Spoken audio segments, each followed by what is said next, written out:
On the Border Mexican Grill and Cantina, a chain that recently declared Chapter 11 bankruptcy and was once named America's Worst Mexican Chain by Men's Health magazine. On the Border is a Tex-Mex joint out of Dallas, Texas, just like Chili's. But unlike Chili's, their father walked out on them, as Brinker International once owned On the Border before deciding they don't love them anymore. It's like the end of Hope Floats, but instead of a devastating performance from a little girl, they just make guacamole live at your table. This week on the show, I'll Mark Wahlberg my knowledge directly into your margarita of curiosity so that you too may know everything I've learned about On the Border Mexican Grill and Cantina. Then, we'll direct our attention to the people of Yelp to see what they're saying about the very On the Border we just drove 5 hours to experience. Stay tuned. This is the Fine Dining Podcast. Your table is ready. Take a seat. The flavor of the day is mediocrity. Wouldn't you like to try a bite? Guarantee it'll be the perfect bite. Fine dining. Better than you thought, worse than you hoped. Fine dining. We don't treat mediocre as a joke. Ranking every single place we've been, comparing to the perfect 5 out of 10. What is Tex-Mex? How would I define Tex-Mex? Yeah. It's Mexican food. How they do it in Texas. Like, honestly, I don't know. I've kind of had both. And I think Tex-Mex feels harder, like crunchier, I guess. I feel like I consider a lot more like fried food. This is not a formal definition. But all right, that's how I interpret it.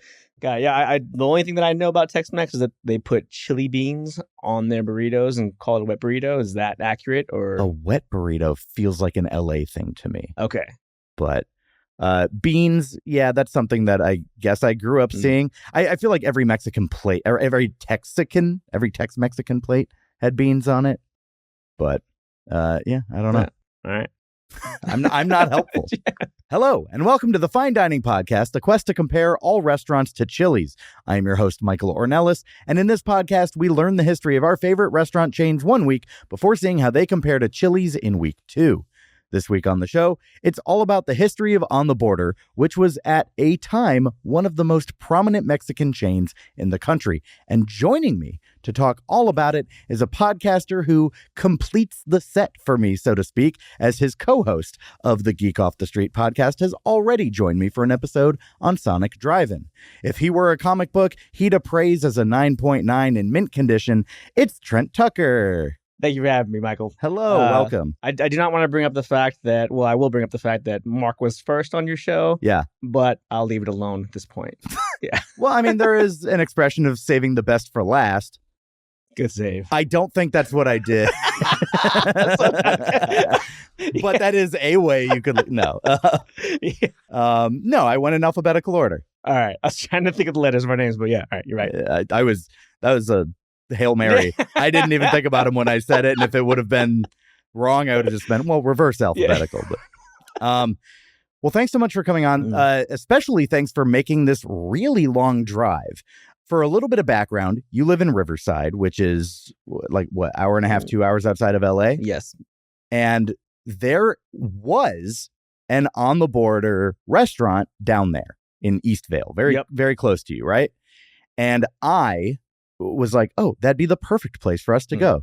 So I kind of locked you in as my guest for On the Border. And then it closed. They declared bankruptcy, and they closed 40 stores. And so now the next closest one is in Escondido, which is near San Diego, which, long story short, 2 to 2.5 hours away. Not close.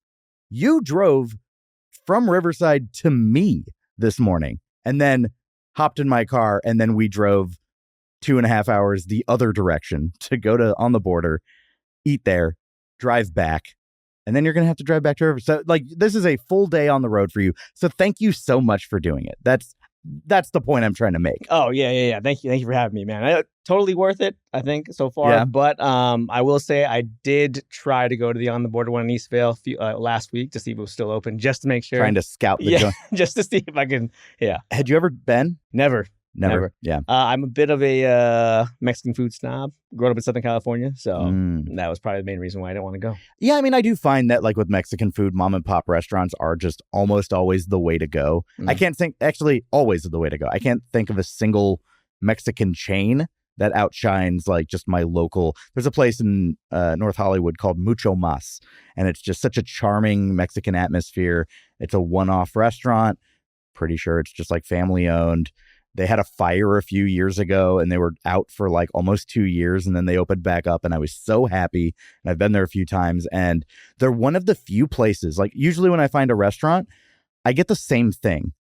Like I find the thing I like and then I go to that restaurant for that thing. This is one of those restaurants where every time I go, I'm like, I'm comfortable completely ordering different every time. They have never served me wrong. I'm actually the exact same person. If I find one thing I like, I will order it every time. If I find one thing I don't like, I'll never come back. Oh, yeah. You'll swear off. Yeah. I give my girlfriend a hard time for that because like we'll go to Zenku Chicken and she'll order beef and then be like, well, I didn't really like it. I was like, it's Zenku Chicken. The chicken is the thing. Yeah. Don't swear off it until you've at least had the signature item. And then we went again and she had the chicken. She was like, this place rules. And I'm like, yeah, it does. Yeah. It does.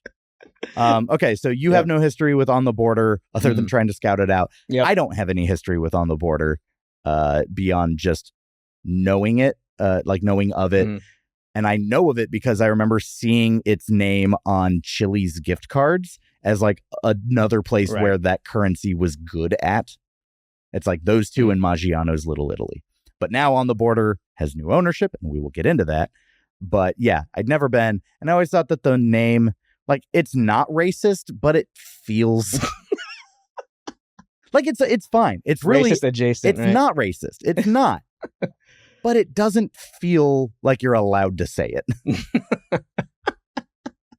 Is that a relatable feeling? Do you see that, or am I reaching? It wasn't until you brought it out in the open. So yeah, and that's all I can think about now. Is racism?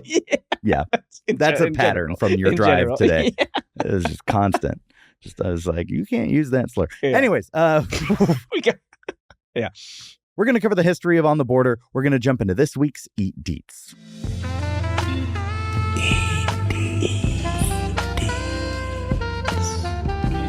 Eatery details. A little tequila-inspired brainstorming by three friends led to the first On the Border opening on Knox and Travis Street in Dallas in October 1982. Originally called On the Border South Texas Cafe, the casual cantina quickly became known for its mesquite-grilled fajitas, strong margaritas, and lively patio vibe, all part of the founder's vision to share border-style Tex-Mex with the world. I wish any of the tequila-inspired ideas I came up with led to anything remotely like a franchise, like a successful restaurant chain. Yeah. I don't drink, so I've had no good ideas. Well, neither have we, apparently. So right. Yeah. The Dallas flagship sparked steady expansion through the 80s and 90s, and in 1994, Chili's parent, Brinker International, scooped up the growing chain. Brinker franchised new locations, and by 2001, On the Border had over 100 restaurants across the U.S., even reaching around 160 by 2007 at its peak. That year also saw the brand go international with its first overseas cantina opening in Seoul, South Korea. Is that one of the ones that's still open in Seoul? I think they actually have like 7 or 8 locations in Seoul from what I found. And then when they declared bankruptcy, about half of them closed. But Seoul doesn't seem like a place where I would expect Mexican food to take off. I mean, American-style Mexican food tends to do pretty well because we border Mexico. I've heard horror stories of what, like, English takes on Mexican food is. So you know, it is big in Tokyo. When I went to Tokyo, Mexican food is kind of a high-demand thing, like a street food type thing. Yeah, so maybe... I know a lot of American food is just kind of exploding in Asian countries, which is terrible for me because I don't like cheese, and it feels like all these, like, specifically Korean food is really starting to use a lot more cheese. I'm just like, no, stop it. You don't have eat to. it. You don't eat it. You don't have to do this. Your food, your bulgogi was good before, or whatever. That's Korean beef, right? That is. Yep. Okay. Yeah. On the Border built its reputation on big, bold Tex-Mex flavors and portions. The kitchen fires up mesquite wood grills to sear special marinades into its signature fajitas, and it became famous for tableside guacamole live, which is fresh avocado smashed right in front of you. Add in the house-made tortilla chips and salsa and jumbo margaritas as essential accessories, and you've got the flavor identity that kept guests coming back for border-style indulgence. Now, did the fajita idea come from Chili's or other way around? I think they were doing it before, and then Brinker was probably like, look at how your brother does it. You know? They clearly have a favorite child. Yeah. They got rid of one. Yeah. They got buyer's remorse on an adoption. Yeah. Can you imagine? Yeah, Terrible. It's nice in the restaurant industry to be able to just get rid of one son. You know, you can't do it. I'm not going to go further into that, but yeah. No, please. Elaborate. I want to know. Yeah, no, I feel like, you know, we're having a crisis with the growing population. If you could, you know. So population control. Maybe more people would want to have kids if they knew they had a redo button. I don't know. Yeah, but also it does feel redundant to have Chili's and On the Border. Okay, yeah. Because Chili's is Tex-Mex. Mm-hmm. It also has a pretty substantial, like, American food side with, like, the triple dipper, lots of fried food, a burger menu that's popular, baby back ribs, which aren't inherently Mexican. Mm-hmm. But they did start off with fajitas and, like, chili. Were kind of, like, literal chili. Oh, okay. Were, like, the things that launched Chili's. Got it, okay. So, yeah, I don't know. It seems maybe like they scooped up On the Border because they wanted to control the competition or something. Mm. Who would you scoop up if you were like, I need to take out my competitor? As a Chili's owner? As a podcaster. Oh, I'm sorry. As a geek podcaster. If I had the power. If you were Chili's. Yeah, if I was Chili's, who would I scoop up? You're a sniper on the roof with a chili pepper on your shirt. Who's in the crosshairs? Oh, man. It would have been Red Lobster at one point, but I feel like, I don't know, maybe they're not doing so well now. I feel like they're very overrated in general. I don't love Red Lobster. But yeah, I heard they went bankrupt, and then I haven't heard that they've, like, I've read headlines that are like, Red Lobster is making a comeback. And I'm like, is it? Yeah. Maybe because they got rid of several locations, only the good ones are left. I don't know. But that's not a comeback. Mm-mm. So. Yeah, the one in Riverside closed pretty recently. So, yeah. The Red Lobster? Yep. So well, dang, Riverside's just like, we don't want chains anymore. Yeah, no. Things go to Riverside to die, we want meth. Yeah. Or isn't there a big meth issue in Riverside? Yeah, it was originally supposed to be where they shot where they're going to shoot Breaking Bad, I think. Oh. It was just too hard to get the permits, yeah. How are your teeth?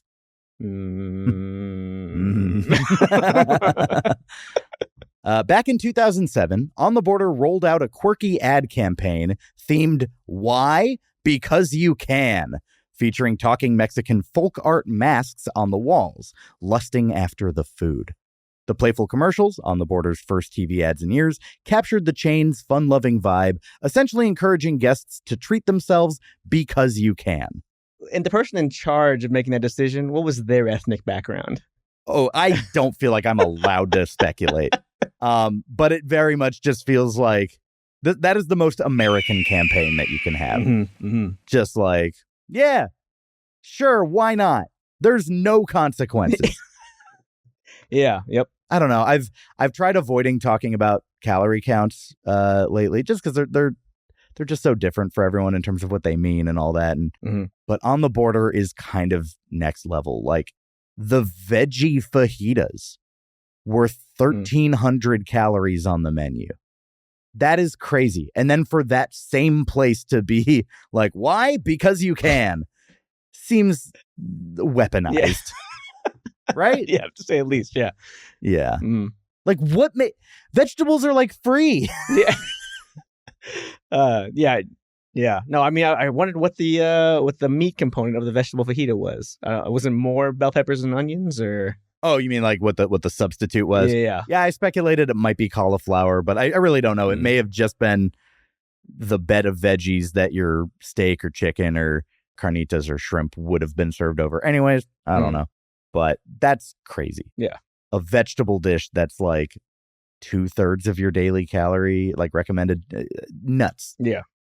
On the Border teamed up with actor Mark Wahlberg in 2023 to debut the Marky Marg cocktail made with Mark Wahlberg's Flecha Azul tequila as a limited time special, even hosting a live virtual Cinco de Mayo toast with the star to promote it nationwide. A virtual toast sounds lazy. Yeah.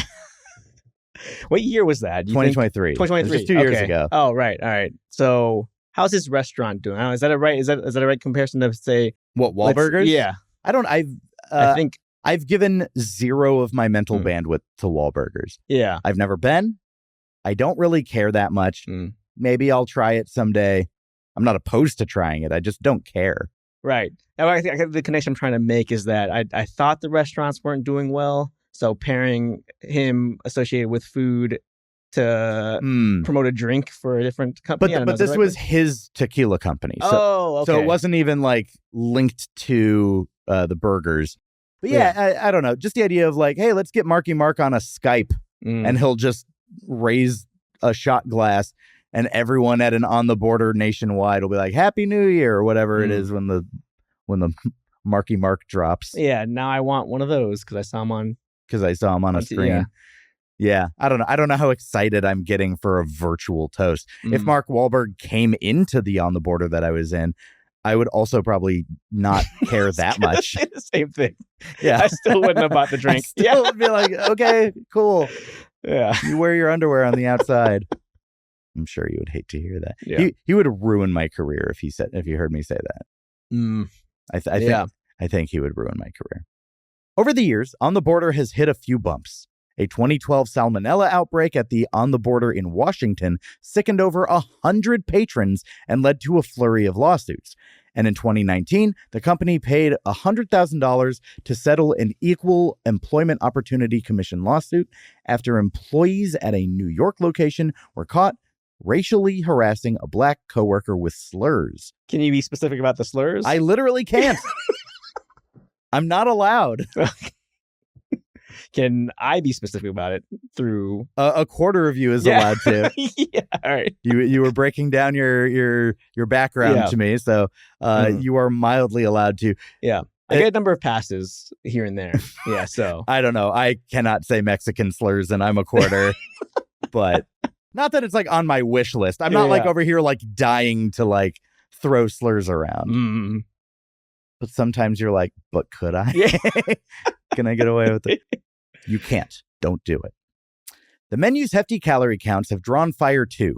Men's Health magazine infamously named On the Border the worst Mexican chain in 2010, citing enchilada platters topping 1,600 calories and desserts over 1,000 calories each. I tend to side with the restaurants. No. I think it's all about portion control. And I guess. You got to make your decisions. Like, if I want to eat it On the Border, that's all I can eat that day. It's like all you can eat for a couple days.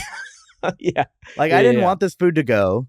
I made sure I ate the meat because I just am like, I don't want animal product food waste. Personally, that's my philosophy on not finishing stuff. If it's just like, eat the meat, eat the thing that died for you. If you leave some bread on the table, you're fine, you know? Yeah. But it did feel a little extreme, I think. Like, I like the lowest calorie count item we got was like 700. And yeah, we split everything. So all that's halved. But like, I don't know what they're doing that those numbers are so inflated compared to other places. Because it's not like it tasted extra oily or extra buttery or extra, whatever. Yeah, because then it kind of makes you question what the quality of product is they're using that inflates those calories. Yeah. All right. Yeah. Okay. All right. So I just don't get it. And I'm not a bodybuilder, so I'm not looking to consume like Michael Phelps amount of calories every day. On the Border's ownership journey has been a roller coaster. After a decade of independence, the chain joined the Brinker International family in 1994, teaming up with the Chili's folks to fuel nationwide growth. In 2010, Brinker sold OTB, that's On the Border, to private equity firm Golden Gate Capital, which in turn passed the torch to Argonne Capital in 2014. Most recently, in 2025, Houston-based Papa's Restaurants of Papacito's Cantina fame won a bankruptcy auction to acquire On the Border, bringing the Tex-Mex icon into a new family just a few months ago. Which also at an auction. Yeah.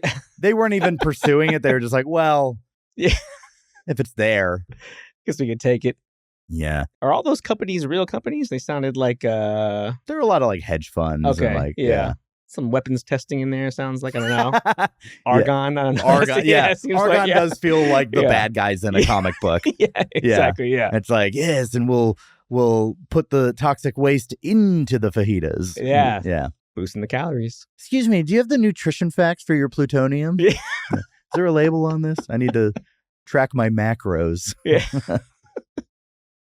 By early 2025, On the Border filed for Chapter 11 bankruptcy protection in March.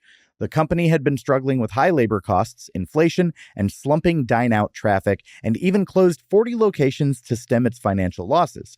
In its filing, On the Border listed tens of millions in debt, blaming the tough economy and rising costs for its downturn, a fate that echoed other casual dining chains like TGI Fridays and Red Lobster. You were on the money with Red Lobster. Yeah, right. Yeah. They're still around. I don't know. Yeah, but yeah, we didn't get the killing blow. Yeah. We didn't finish the job. They still hung tight. I don't know. Yeah. Yeah. That does feel like what on the, well, actually, you know what? I'll talk about it more next week, but genuinely, this didn't feel like a lifeless place. It didn't feel like it was like clinging for life. The brand as a whole might, but this location seemed to be doing fine. I mean, midday on a Monday. On a Monday, yeah. You know, right at open. I mean, it's not like there's going to be a huge rush, but like I wouldn't be surprised if like weekend nights this place gets pretty full. Yeah. Yeah. It was a very specific clientele, I think. Define them. Which slurs? Is old okay to say? That was the accurate one. Yeah. We were the hottest people in that room. Hands down. Yeah. And mostly due to age. And also just being stinking cute, you know? Yeah. That's can't help that, right? You can, but we're hanging in there. We're like Red Lobster. By October 2025, On the Border was a leaner operation determined to bounce back. The chain now has roughly 80 restaurants still open, down from 150 plus at its height, with about 60 company-run locations in 18 states and another 20 franchised units, including a handful in Seoul, Korea, keeping the flag flying abroad. The new owners at Papa's Restaurants have signaled plans to invest in the menu and guest experience, aiming to reignite the Tex-Mex magic that once made On the Border the country's largest Mexican casual dining brand. But can they do it? Look, if they touch Guacamole live, if they so much as make any edits to Guacamole live, I'm out of here. I'm done. It's magical. Yeah. Mm-hmm. Mm-hmm. We'll talk about it. All right. Yeah, you're right. We will. And that'll do it for this week's Eat Deets. Trent, I hope the DIY spirit has rubbed off on you because now it's your turn to pitch a restaurant establishment of your very own. I need a song style because we are going to sing a theme song together. 80s rock ballad? Okay. This is the restaurant of your dreams. And it's better not have any beans. It doesn't have to appeal to Mexicans. This is the restaurant of your dreams. I was trying to get the harmony. I'm sorry.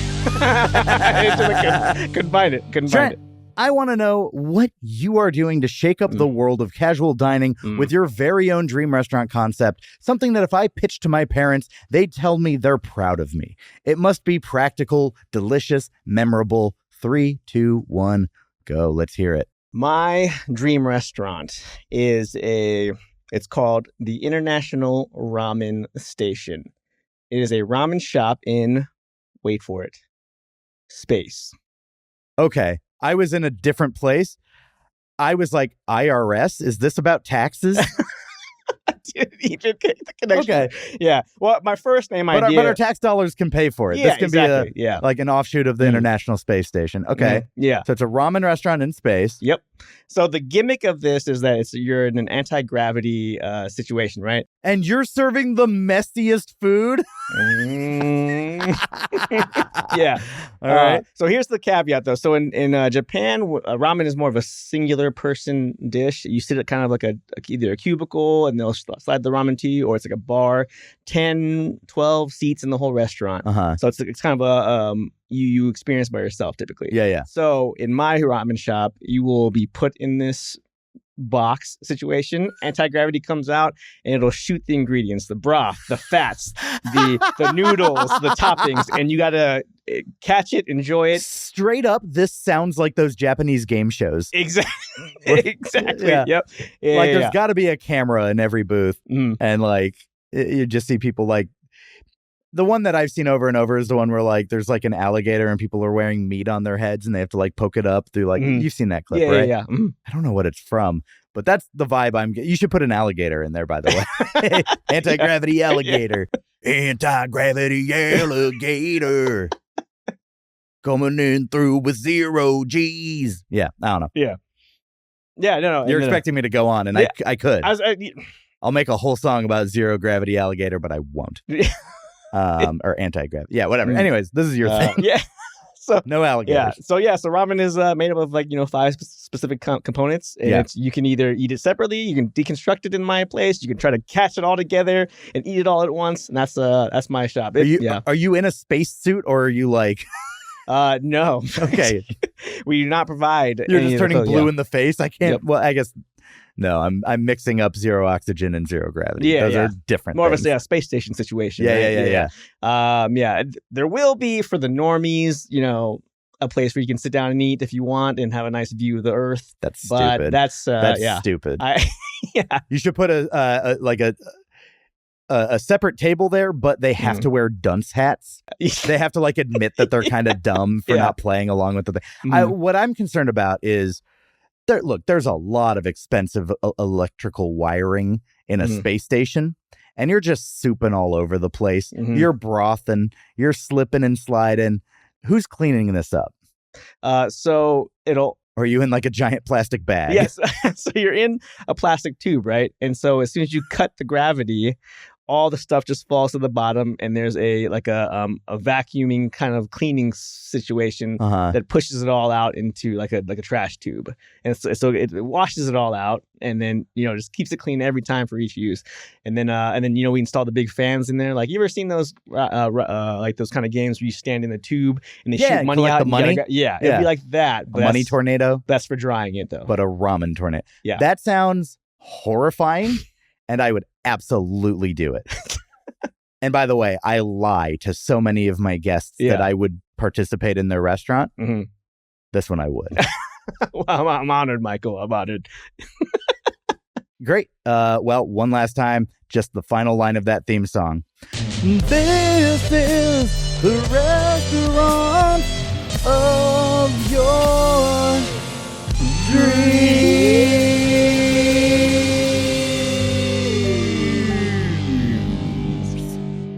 Barbecue sauce. Something, I don't know. Thanks for going over all of that with me, Trent. Yeah. Now I have a better idea what you dream about. Now let's bring things back to reality and see what other people think of the On the Border that we drove to in this week's Yelp from Strangers.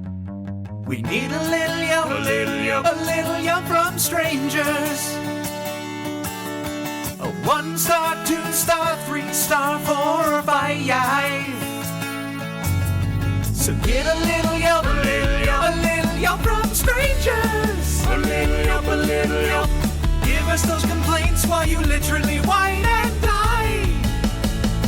Yelp! All right, this is Yelp from Strangers, our segment where we turn to Yelp and read out our favorite 1, 2, 3, 4, and 5-star Yelp reviews. Do you mind if I go first? Okay. Yeah. All right. Jeez, it's my show. I can do what I want.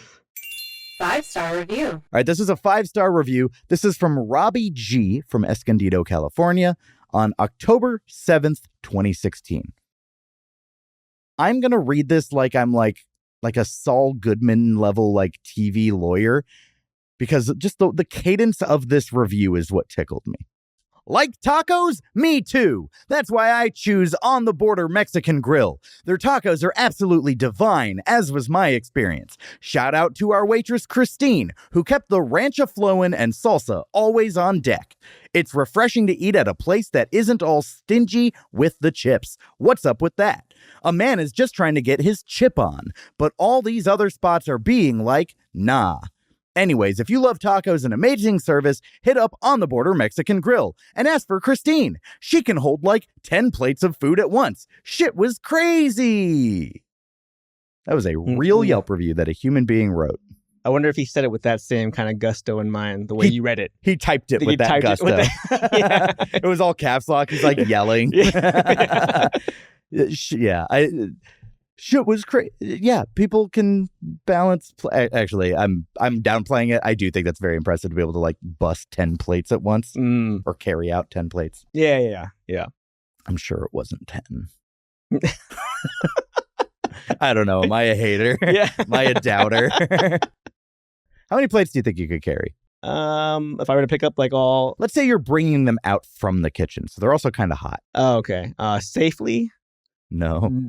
Or no. That was not a requirement. Yeah. He didn't say she can carry like 10 plates safely. Okay, yeah. If it's just me and my arms, I'm going up the arms. I think I can probably get 6. Yeah, I think that's about the right. Yeah, 3 on each arm. Yeah. I might even say 5, like 1, 2, 3, 4, and then like one that's maybe across the other 2. Yeah. Okay. I don't know if I'm going 2 and 2. Would you be able to get it down though? No, probably not. Okay, I'd come over and I'd be like, take it. Yeah. It's going to fall. My job was to bring it here and have to set it down. Yeah. 4-star review. This Yelp review is from Nicholas P. from San Diego. 4-star review, February 16th, 2019. Let's go. After a chilly reception from the salty hostess who was not wearing a name tag, we had quite a pleasant meal thanks to Derek. He was attentive and knowledgeable. Our orders came out hot and correct. I did not see a manager on the floor, but the store was pretty clean with minor debris on the floor, but the booth was clean and inviting. The women's bathroom was clean and smelled nice. Great service, but the location needs some more love. Why does Nicholas know about the cleanliness of the woman's bathroom? What's happening, Nicholas? I had to go back to make sure that was the name I was reading for the right one. And that, Also, you don't have to put I'm trans in your Yelp review. That doesn't seem like information that you owe people. Yeah, but this makes it But as with the information that we have, you're curious, Nicholas.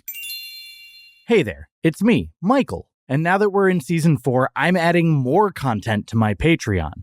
Not only can you hear the extended Yelp from Strangers segment with 3 more reviews, and not only can you get an exclusive full episode covering an extra chain restaurant on the last day of each month, but I've added an extra chat with my guests where we discuss their go-to fast food and chain restaurants and talk about why they love them so much. I hope you'll come check it out, and you can get your first week completely free of charge. That's patreon.com/finediningpodcast. I appreciate and love you all. Back to the episode. And that's part 1. Yay! Tune in next week as we tell you what we thought about our meal at On the Border. In the meantime, Trent, where can people get more of you online? We are Geek Off the Street at the Gots Pod on all of your social media places. All of our social media places. Yeah, you don't know which ones I'm on. Episodes come out every Wednesday. If you love geek and pop culture, that's what we talk about. Great. And you can follow this show at Fine Dining Podcast on Instagram and TikTok, finediningpodcast.bsky.social on Blue Sky. I have a Discord where you can come chat with me, yell at me, show your pictures of your pets to me, whatever you want to do. And I have a Patreon where you can get an exclusive episode every single month on the last day and the full extended Yelp from Strangers segments, because I curate 5 very fun reviews, but you only get to hear 2 for free if you watch on YouTube. So go get the other 3. What are you waiting for? This is a completely listener-supported show, so I appreciate the support. Well, I don't know why I kind of turned into like a weird Christopher Walken there. Whatever. Anyways, we will be back in 1 week's time with our review of On the Border. Thanks so much for watching. We'll just be sitting here waiting on our table. See you next week. Have a fine day.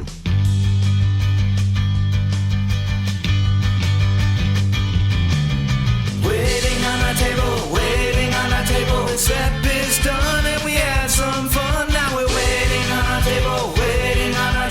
Join us next time we're stuck in line. Waiting on a table.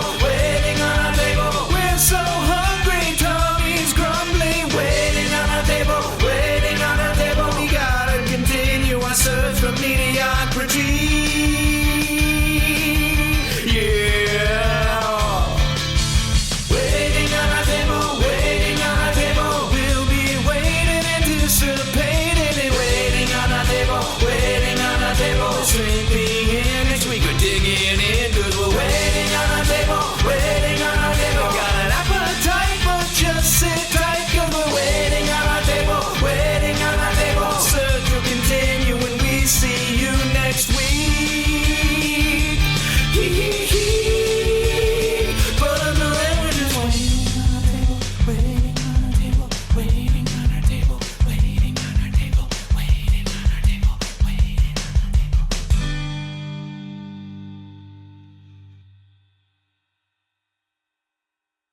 Have a fine day.